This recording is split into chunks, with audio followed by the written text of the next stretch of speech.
おはようございます。おはようございます。名古屋の建設会社佐藤建設の吉田です。人事や営業企画、広報などを担当しています。私の今日の業務は、弊社で今求人などを行っておりまして、女性の活躍推進も、進めておりますので、ちょっと今日は、マザーズの方の、登録なども、行っていきたいなと思っております。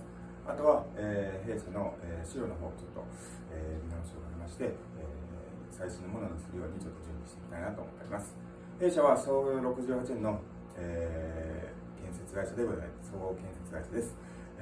今 RC ゾーンの住宅に力を入れておりまして、RC ゾーンの住宅をお考えの方に、ぜひいい家を、建てるように、提供しておりますので、お考えの方はぜひ、お声掛けいただきますようよろしくお願いします。はい、お願いします。